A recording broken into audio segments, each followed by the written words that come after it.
Yeah, and that's a beautiful thing about Wikipedia, right? Because you don't usually go on it and look up a human. You go on it and you look up kind of COVID-19 vaccine, and then you may click through and see actually it was a woman who developed the mRNA technology that made that possible. And then you click through and read her story. So most people land on a Wikipedia page and then spend a long time clicking through those blue links that takes them to other Wikipedia pages.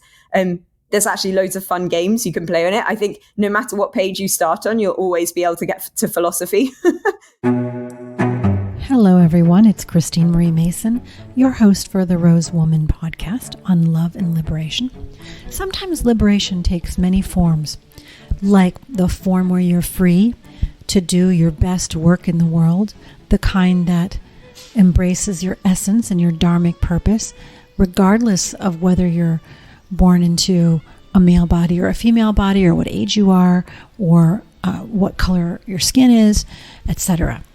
My guest today, Jessica Wade, is a physicist at the Imperial College of London. She is in love with the sciences. You know, when she speaks about her own work on chirality, which she does a little bit in this episode, she's just so alive and enthusiastic and curious about the properties of materials and the way the world works and so many things. Her own research is in chirality, which she's been recognized for. But I got turned on to her by reading a little bit of a blurb that said there is this woman who'd written thousands of entries about female scientists and scientists of color to correct the public record on Wikipedia.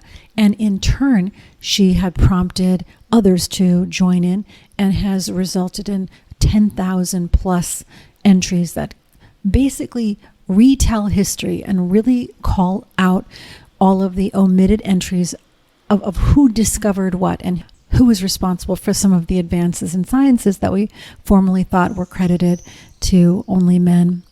That visibility really matters for people who are coming up, for young people in particular. To see themselves reflected is an invitation and a sign that they too can bring their essence and their curiosity and their joy to bear on these kinds of questions. Today we talk about the joy of science. We talk about the importance of telling your story. We talk about unconscious bias. And did you know that there's a World Quantum Day? If you're a person who has an interest in the accuracy of the historical record, if you're a person who has an interest in science and technology and new discoveries, or if you're just interested in learning how we might rethink education or parenting to invite everybody's gifts to shine, today's episode is for you. Please meet the inspirational Jessica Wade, who by her very vibration and transmission gives us a good message on how to be more agentic and empowered in creating the world we want to live in.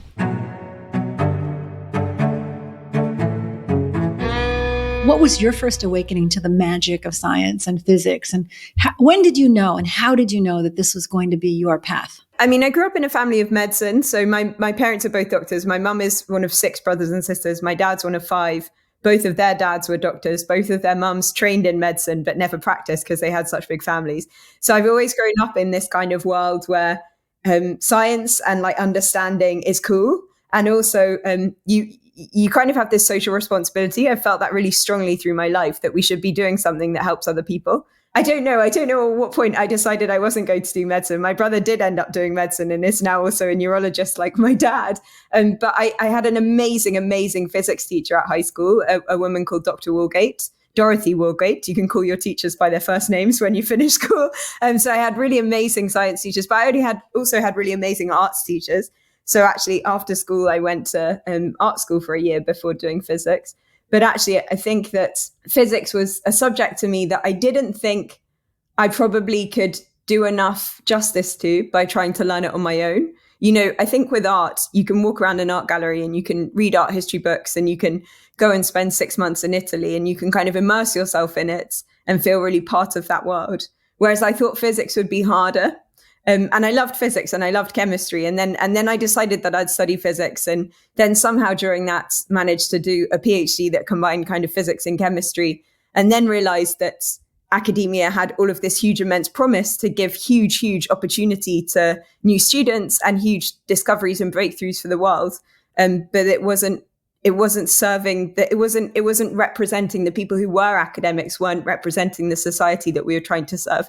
And so kind of throughout that journey of being more and more inspired and excited by science, I felt this huge responsibility to try and diversify it. And that's kind of, I suppose, part of what's kept me in it. Like I truly love being in the lab. I love the students that I have. I love, now I've started to kind of hire and put together a team, and it's such an incredible thing to see kind of young scientists find their curiosity and find their voice.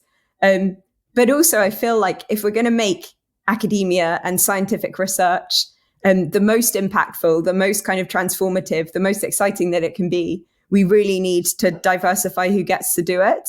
And I think you can do that from the inside. It's like, it's just like you with the workshops and the conferences and the events that you take part in. And by being on the other side of those doors, you can change it. And so I felt that really strongly. I mean, I love that you're bringing out that right away, that it doesn't mirror who's coming up, and it works on both ways. They don't get the insights of those diverse backgrounds, those ways of thinking. So it minimizes even the breakthroughs that can be made in the lab. Yeah. I think it impacts the questions we ask. Even before you've managed to do the experiment, it impacts how you design the experiment. It's really telling. You can see it in kind of medical research, because so many clinical trials don't include women or include doses of medicines that can have detrimental effects on people who are smaller, and women are by and large smaller than men. So you have all these huge, quite obvious, stark impacts when you don't think about women in biological and medical sciences and gender minorities more broadly. But actually, I think that it's remiss or kind of naive to think that it doesn't impact in engineering and materials and all of that world as well. How do we design a sensor that's truly going to work for everyone in society? How do we design a facial monitoring system that's not going to preferentially detect faces that are overrepresented in a database because no one's questioning what's going into that database? So of course, the diversity of the teams impacts the questions we ask. It impacts, from a kind of prosaic, boring perspective for your listeners, it impacts the kinds of people who get funded. Who's in leadership positions in science impacts who wins awards, who gets funded, who gets that opportunity to get promoted to professor. Like, it's this huge kind of cycle of privilege where, unless you're on the inside kind of shouting, in every available opportunity, that this privilege cycle is so embedded and we have to break it if you want science to be as brilliant as it could be. I don't know how much opportunity you get to change it. And that kind of, motivates me to keep going. Yeah, there's a quality sometimes of unconscious bias that you just feel, you're more resonant with someone until you realize that you're more resonant with them because they have the same cultural practices, the same sort of core identity. And that's what's happening here. It's not that they're more qualified or anything, but you can make all kinds of excuses about why you're promoting them to appease your subconscious bias, which is hard to parse out. I completely agree with you. I think it happens a lot for kind of recruitment in where people went to school. And you see it across America and across the UK and all of these places where you have kind of privilege and identity and socioeconomic class built into our educational establishments. And then so much of, who was your mentor, who was your trainer, where did you do undergrad, where did you do your PhD, influences whether a door is open to you after that. And so something I've been really thinking about in the last few years is, how do we really change that? How do we really kind of level up opportunity? You don't know what fantastic ideas you're missing if you're only selecting from a handful of people. And so that's something I'm really trying to focus on, that actually, I get huge levels of support. I work at Imperial College London, which is a really big science and business and medicine university in London, unsurprisingly. And we get a lot of support. If I want to apply for a fellowship or for a grant, there's a team of people who will make me make that sparkle. And I don't think everyone in the country, and certainly not everyone in the world, gets that level of support. So something I've really been thinking about is, how many ideas are we missing? Because we're not getting these people through the door, because we don't get enough young women excited, but also because we don't support people in the same way, even when they are there. So I think it's kind of diversifying that opportunity and really giving people that chance to get involved with science and get involved with discovery. I really want to get into your Wikipedia thing in a minute, but let's pause that algorithmic bias that's baking in assumptions about who's qualified into these algorithms that are in the LLMs and in all of these diagnostic things. Like, I think it was Amazon or someone did a big hiring push. They had the resumes filtered automatically pre-filtered by a software, and they picked only men to interview, because they looking for qualities of like who had become a successful executive before. Yeah, and I think there's a way to disrupt that. I mean, that's all, it wouldn't be a very sophisticated algorithm to say that you want to identify people who had XY educational background and studied, A and B, and then you'd very quickly get to a subset that were pretty much all white privileged men. It's not, I don't think it's that these companies are developing very sophisticated things. It's that they collect all the data on who's been successful in those companies before. They look at the opportunity and the privilege that they've had, and then they write a program that will basically identify that. I actually met an incredible woman, Karen Kimbrough, who's the chief economist at LinkedIn, and she's done a lot around skills mapping and said that actually the type of skills that these organizations and institutions are looking for, LinkedIn's this huge portal for data science alongside being this platform for sharing and connecting with others.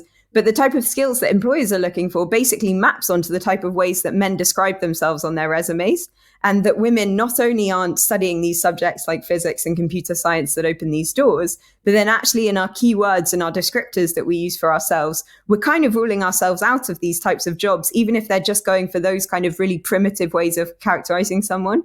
So I do think we need humans.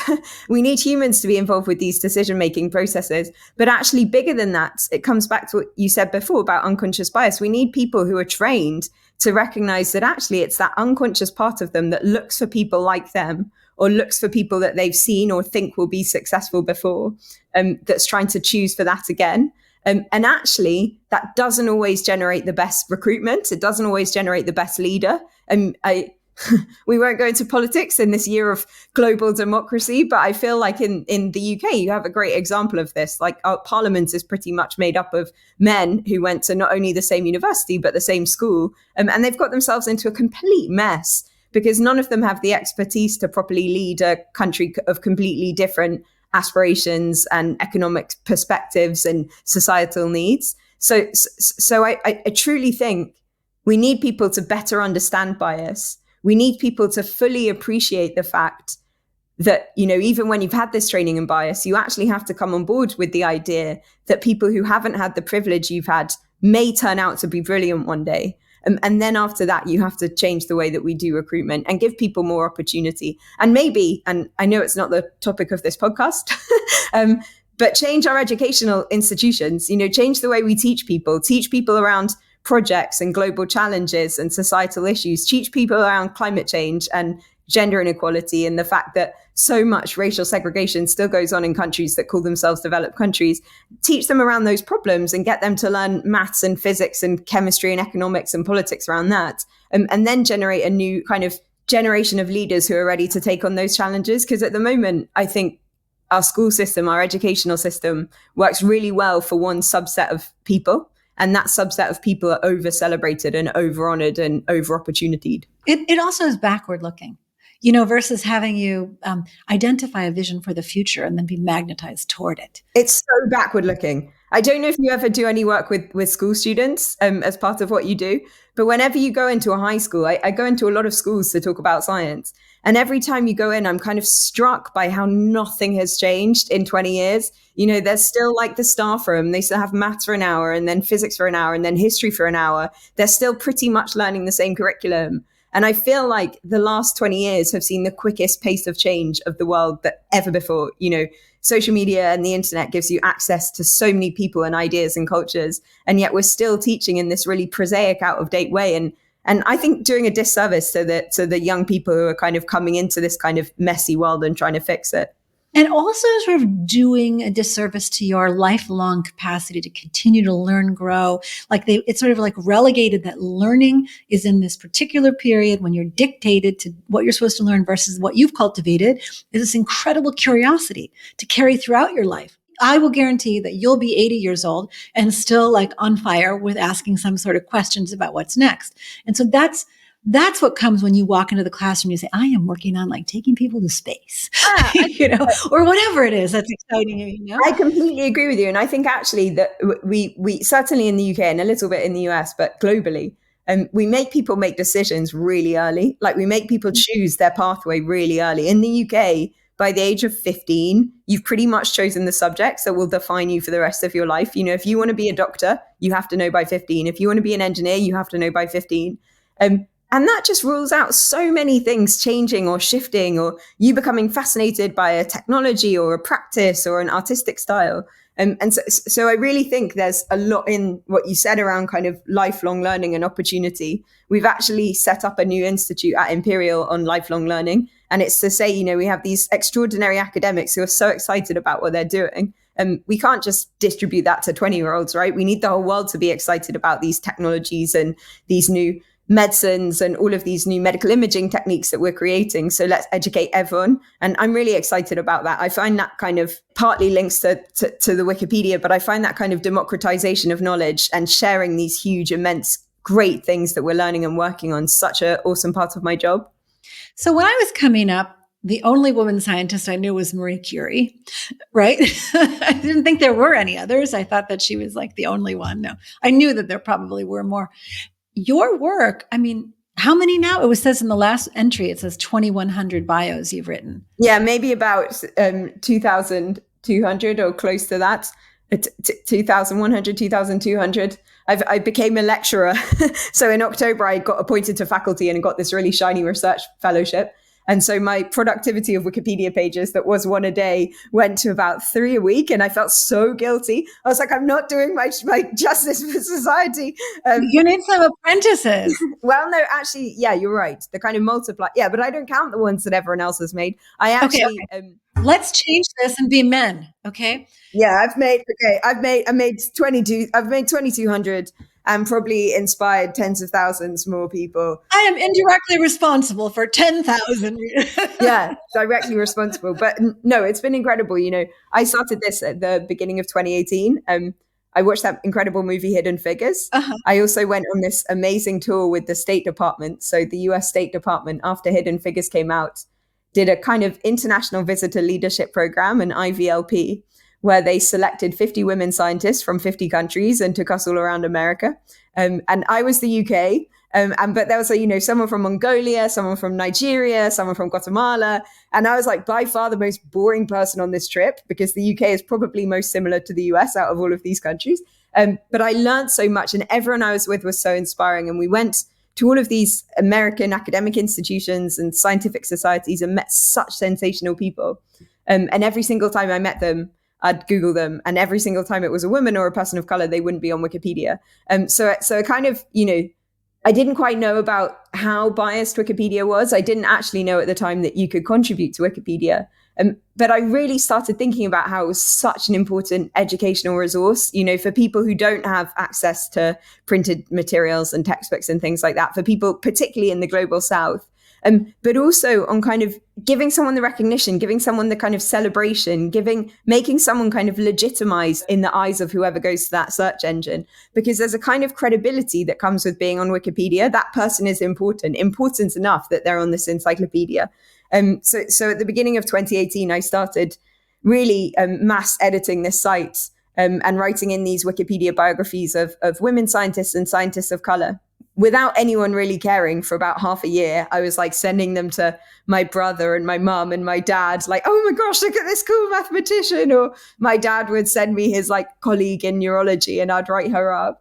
But then actually, suddenly when a story is good on the internet, everyone in the world starts wanting to talk about it.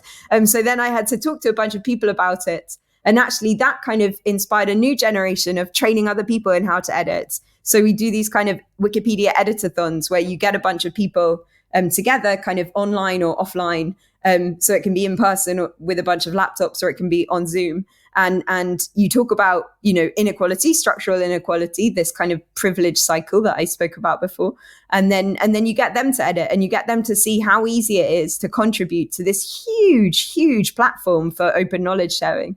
And actually, the really fun thing about that is often you have people who speak more than one language, so speak more than English, and then they can translate pages or they can translate out of their language and make sure these incredible Greek and Estonian and Ukrainian women scientists are in English language Wikipedia as well. So you build this kind of international army of people who are doing good online. And actually, I found for connecting people, I've done it a bunch at conferences as well. I've run these kind of Wikipedia editing sessions. And for a bunch of awkward physicists who find it quite hard to talk to each other, if you sit them down with their laptop and give them a task, they really open up. People start to chat, they start to talk about bias and privilege and inequality. And especially when you're teaching young people to edit, they get really amazed and kind of horrified at how unjust the world is. When you speak to young people about women's rights or girls' education globally or climate change, they are so motivated and passionate to do something about it. They see their future and they want it to be better. And so I find it really fun going to teach parents and teachers and young people about how to edit Wikipedia, just because they see this huge power in education and also in the need to properly recognize people for their discoveries and breakthroughs. It's also, you're giving them a highly tangible and controllable impact. Yeah, you are. There's something you can do versus just complain, which is really beautiful. And also what I was thinking about is back to the earlier part of the conversation, by making it visible, you are directly unbiasing people for whom it wasn't even in their consciousness before. Like now they see thousands, tens of thousands, 20,000, where it wasn't even out of their field of vision. Yeah, I love that part of it. It's exactly that. It's kind of the stealthy part of communicating this. There was something I found quite superficial when I started doing a lot of stuff to try and get girls excited about physics.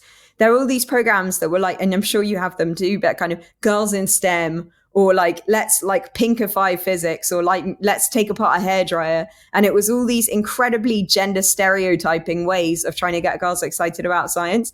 And I think if I was, a 15-year-old, they are so tech savvy, they are so online, they are so computer literate, they're so much more mature than when I was 15. If I said to them like, oh yeah, I'll make this, let's make a sports car pink, and then you're going to really care about automotive engineering, I just think you are so patronizing. But actually, if you introduce people to diverse role models, to these ideas, to these potential different pathways into science, like the beautiful thing about a Wikipedia biography is it's not just, Jess works on chiral molecules and this is what they could be in quantum technologies. It's your story. It's where you grew up. It's where you went to school. It's, when you first applied for a big grant. Often with women, it's when they got married or what happened to their parent. You get so much personal part of their journey as well. And actually, I think for some particularly minoritized communities like LGBTQ plus people, being able to see in someone's Wikipedia biography that they were also LGBTQ plus is like a huge,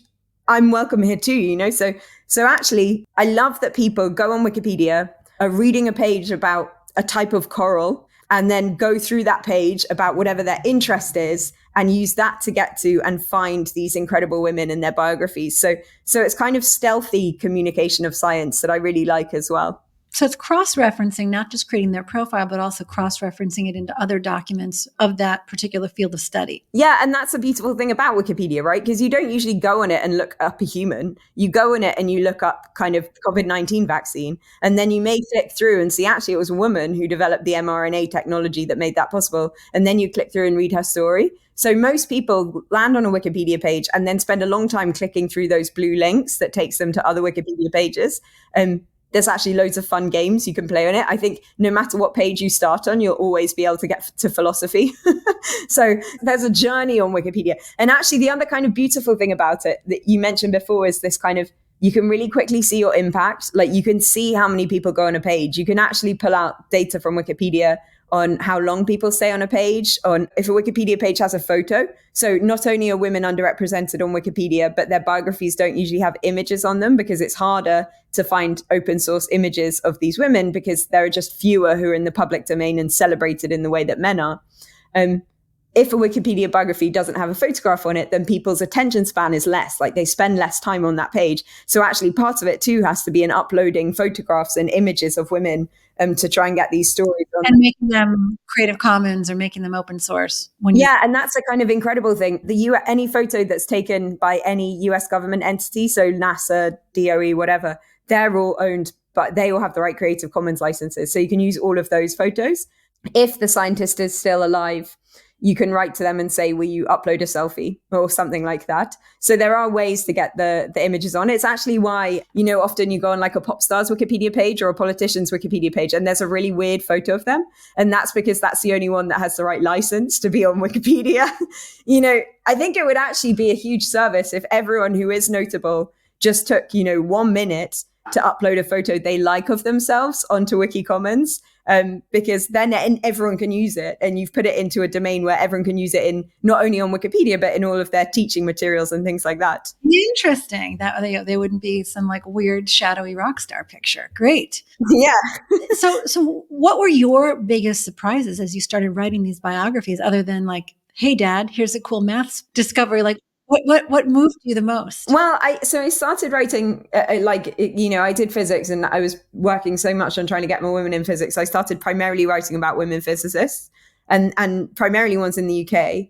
So I'd worked my way around all of UK physics departments and kind of realized incredibly quickly how much that privilege and that kind of baked in socioeconomic background was linked to academic science. I hadn't realized that. But the women who become physics professors in the UK are pretty much all white and very upper middle class. And so to diversify, I went global, and I broadened much more than physics. And, I'm someone who stupidly gave up history when I was very young, because the UK makes you choose yourself out of subjects that you could go on to find fascinating one day. And so I gave up history at about 15. So I didn't know about all of affirmative action and America's historically Black colleges and universities. So then you start learning about that, and you really see, I'm sure that, I hope that they're celebrated as much as they should be, but HBCUs are phenomenal. They have a phenomenal track record at generating successful Black scientists compared to the proportion of US college students.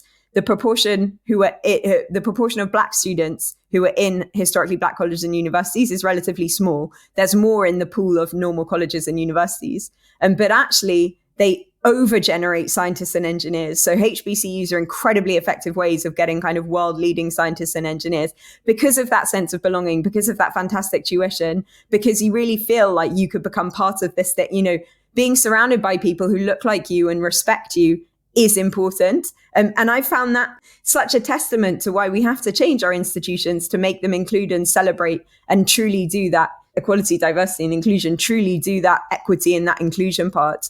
So I love that. But then, from a personal level, it's just the journeys that people take. You can start off as a physicist in Africa, and you can do your kind of undergraduate training in Ethiopia, but there may only be one discipline of physics that you can practice in Ethiopia. So then you have to go to the US or to the UK to get your PhD if you want to specialize in something else.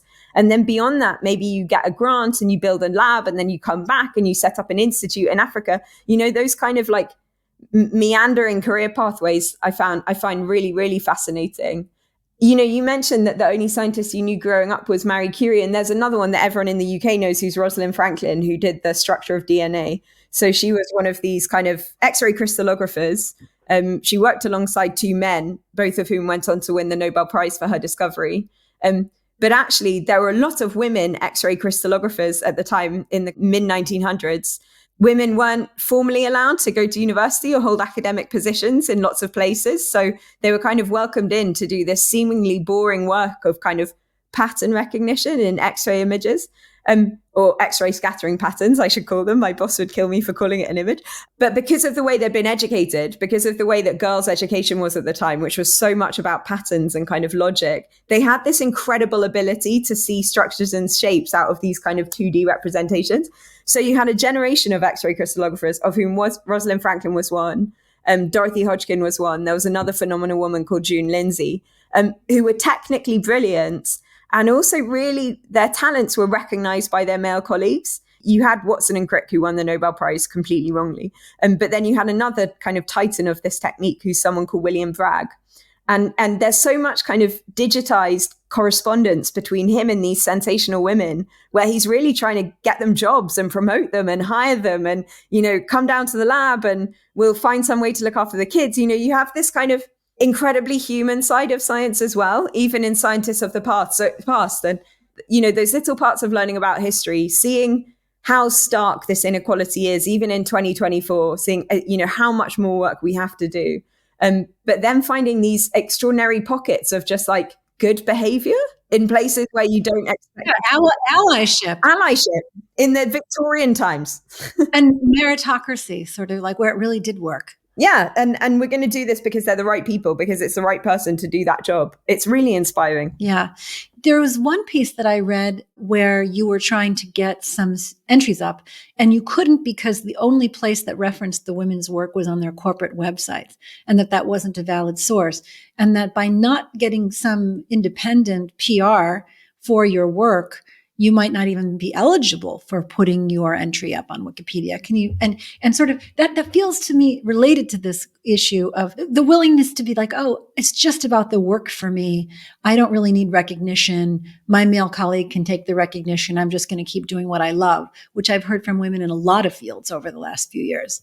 But it actually has a long tail price. Yeah, I think it comes back also. So it's not just, being on Wikipedia, it's whether you get a grant, it's whether you win an award, it's whether you're invited to speak at a conference, it's whether you're put forward for a fellowship. That comes from reputation. And if you don't do that reputation building stuff, or if science isn't going to do it for you, if you are in one of these privileged communities, these kind of old boys clubs, then yeah, your profile will be built just by nature of being part of that club, and your opportunities will come to you.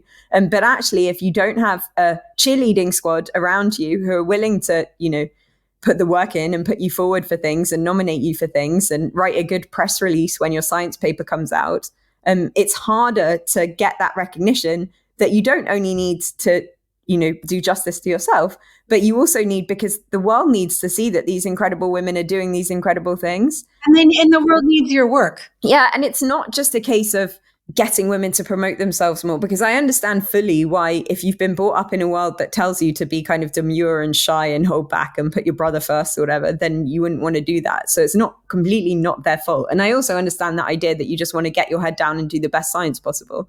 I think it's partly on institutions to protect and to promote the people inside them all equally. I think you've seen a lot actually in American higher education institutions in the last year where it's gone really wrong, where they haven't protected the people that they've employed and looked after them.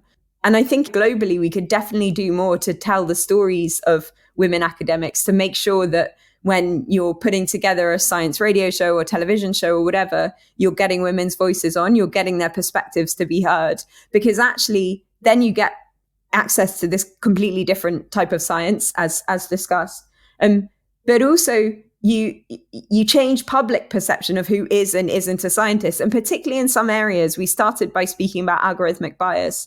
But in clinical research, in climate change research, there's a huge amount of public distrust. And unless people see people who look like them leading these big projects, they get more and more distrustful of the scientists and engineers who are forcing these technologies on them. So actually, I do think there's a kind of you've got to do this for peace on earth, really. We've got to promote these women. We've got to tell their stories, because we really need the public to come on board with science, probably now more than ever. You're raising a really interesting idea about what is the role of the institution in protecting, uplifting, guiding. So it's not just the charismatic individual who fits the pre-existing bias. And I feel like an invitation in that to define what is the perfect media relations or something like that inside of an organization and what they would do. Maybe not now, but that invitation exists. I completely agree. And while you're doing all of this, advocating for equality and visibility and sort of the greater good, you still are doing your own academic work, which I think is, either one of these could be a full-time job. So tell us about what you're discovering in the world. So I work on chiral molecules. So I work on molecular materials that have interesting functional properties. Particularly, we're interested in trying to get these molecules to emit light or to absorb light or get them to transport electricity or to exploit kind of quantum phenomena, so how they interact with magnetic fields. And that could be for lots of different technologies. So it could be for LED screens like your mobile phone or your laptop screen. It could be to make solar panels more efficient. It could be to make some kind of magnetic field sensor to be able to do some sophisticated brain imaging. So everything's kind of linked to thinking about how can we optimize the way we design a molecule? How can we make it assemble into an interesting material? And then when we've done that, how can we explore these kind of properties when we shine light on them or inject electricity into them or put them into different fields to make a technology that's useful for society? And that means that I get to work in materials with a kind of training in physics, but with a bunch of chemists and sometimes people in biology. So it's really interdisciplinary. And it's really on that edge of blue skies fundamental science with this touch of, societally focused application driven stuff, which I really love. I started my scientific life in a physics department, which is in natural sciences, which is great, and very encouraging of curiosity, but less societal application driven. And so now I'm in engineering, and it's just so fun to see that you can take this fundamental insight and put it inside a technology that helps people. And actually, globally now, there's huge interest in creating these kind of quantum technologies. So a kind of new revolution in the way that we can compute and sense and navigate and time by exploiting quantum phenomena in atoms, molecules, and materials. And I actually think these chiral systems that we're working with have a huge amount to contribute to that. So I'm quite excited, like being at this aspect of technology development, being particularly in this technology domain, means you're really interesting and useful to policymakers, because they're trying to define where should the US and the UK go next. There are loads of kind of fascinating dual use and ethical implications associated with designing these new technologies. So what happens if they get into the hands of the wrong actors? What kinds of things could they be used for? There's a lot of how do we train people better so that they can learn how to use and design these. So it kind of connects all the parts that are brilliant about academia along with really fascinating scientific questions. And so it's a really exciting area to work in. It's like base science stuff. Okay, well, I am so grateful that you exist. I'm thinking about being, when you were making the decision to go that age, like 15, making the decision on where you wanted to go, and being utterly dissuaded from pursuing maths and sciences by my teachers and my community. And then I found my way back. Like I took my first physics and quantum physics course 2 years ago. And things on the fabric of time space. Oh my God, it's blowing my mind. Where did you do it? At California Institute of Integral Studies.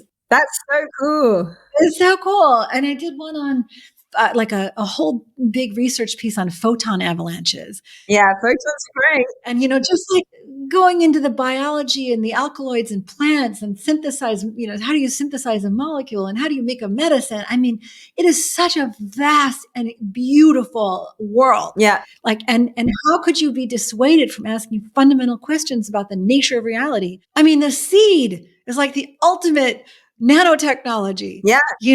Like it contains all the instructions for how to build itself and how to get all the materials it needs to build itself. It's insane. It's like a nano manufacturing thing. Yeah. And how much of kind of sophisticated engineering now we go back and look at nature and try and replicate it in a lab to make something better. Totally. Like it's just the coolest thing. And actually looping it back to chirality. So I don't know if you've heard the word chirality before. Have you heard it? I've heard it, but never understood it in the way you're describing.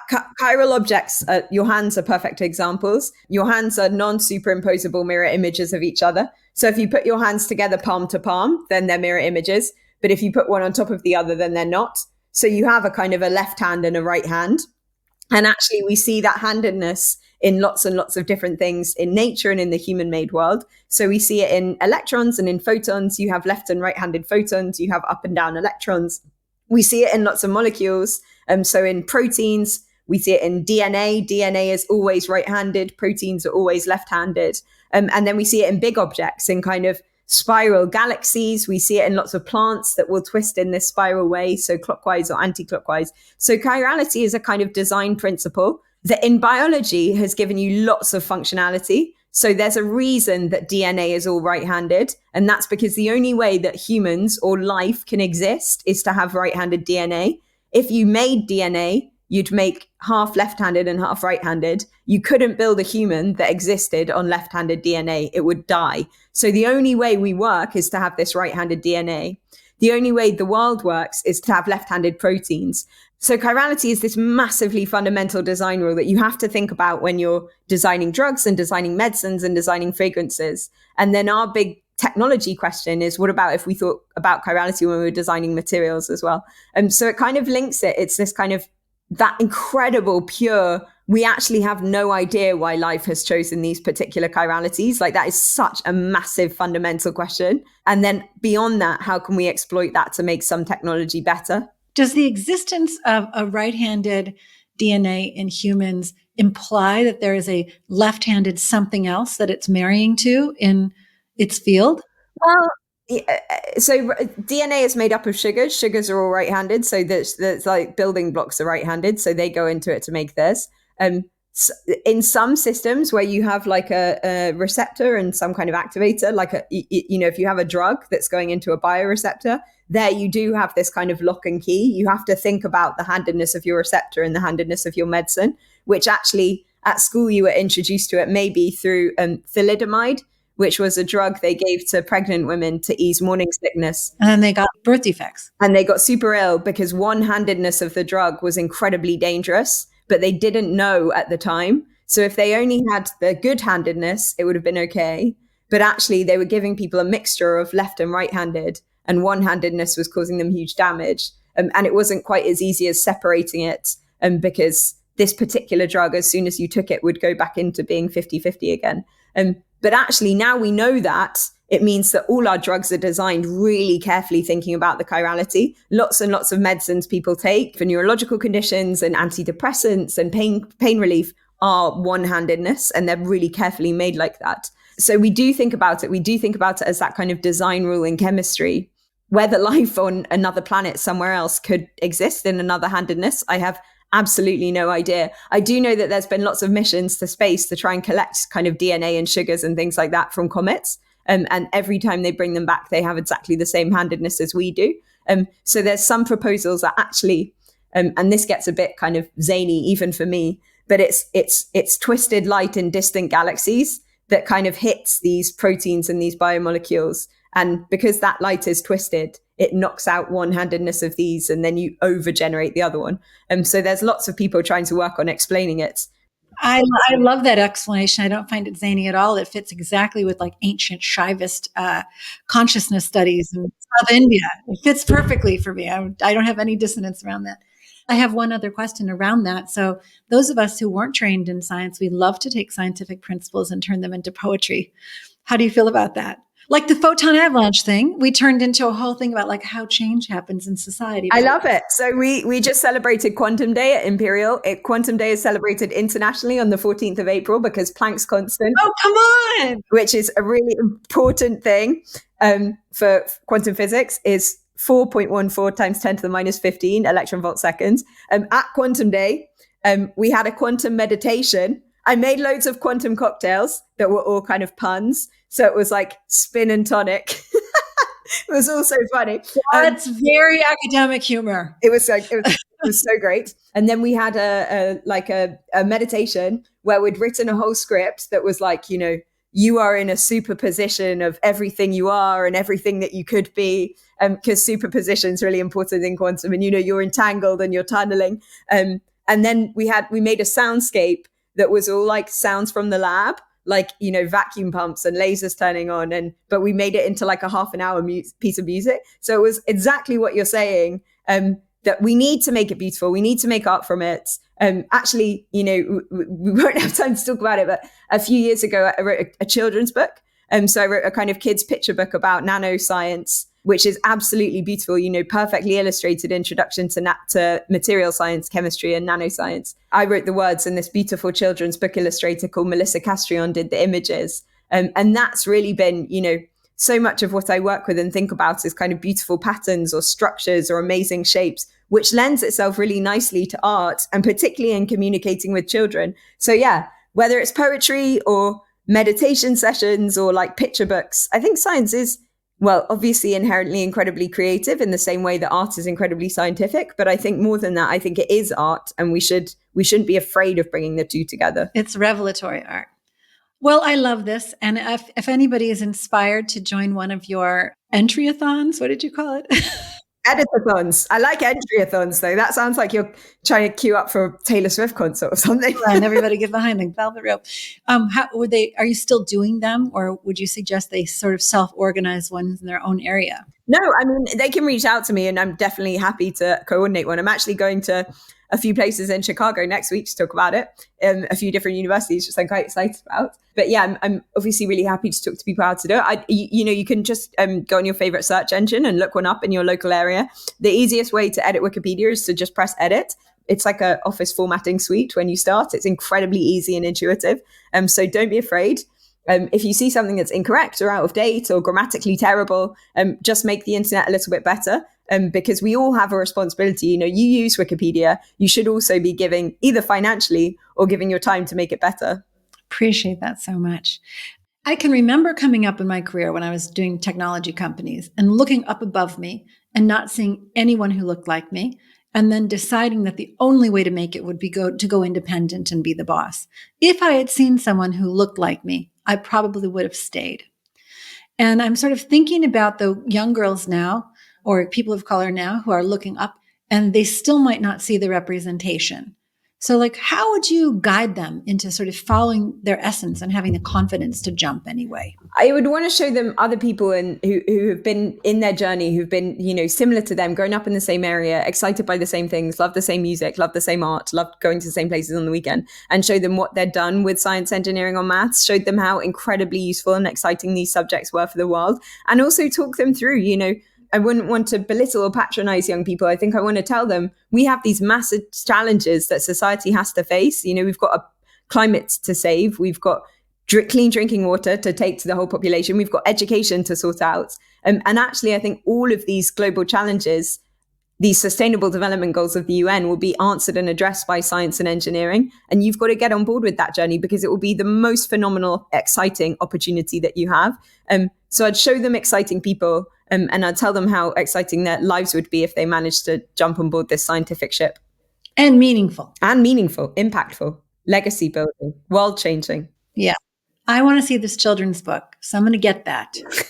And your energy is completely contagious. You keep walking around out there as sort of this inspiration field. It's wonderful. Thanks so much. Thank you for having me. Thanks for joining us today. Some takeaways for me are the importance of uplifting and telling everybody's stories to make sure that the public record and the historical record reflect the kind of contributions that are made by people who don't always look like those who are usually elevated. So tell your story. Don't be afraid to get out there, get a little press for what you're doing, and make sure that the people that you see in your field who aren't getting recognition are entered into these public databases.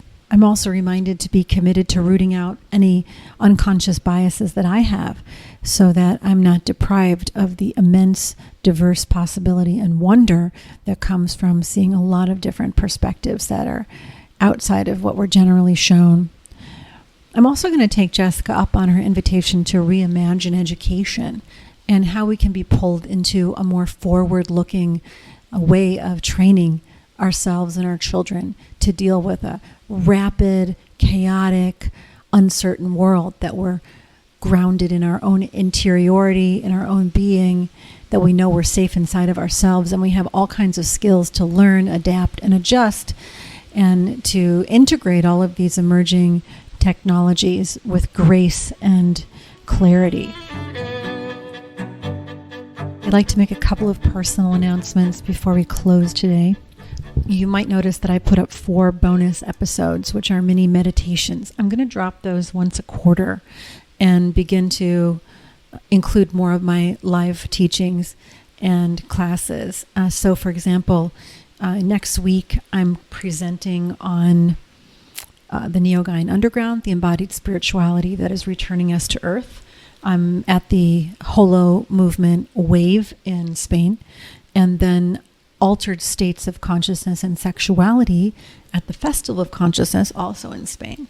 I'm presenting at the American Academy of Sexuality Educators in St. Louis, Missouri, on the joy in midlife, sensual and sexual joy that follows us through all the days of our lives, and many more things. If you want to stay abreast of my personal activities and my work in embodied spirituality as a sort of practitioner scholar of embodied spirituality, you can find my weekly newsletter at christinemariemason.substack.com. I actually call it the Muse-letter, so I hope you enjoy that. And for my writing on women and sexuality, please sign up for the newsletter at rosewoman.com, where you'll also get offers on our beautiful intimate care and body care products coming at you. Always new and beautiful things for a reverent lifestyle from Rosebud Woman. All right, all love. May you be soft in your heart, open in your mind, have more joy, and less suffering.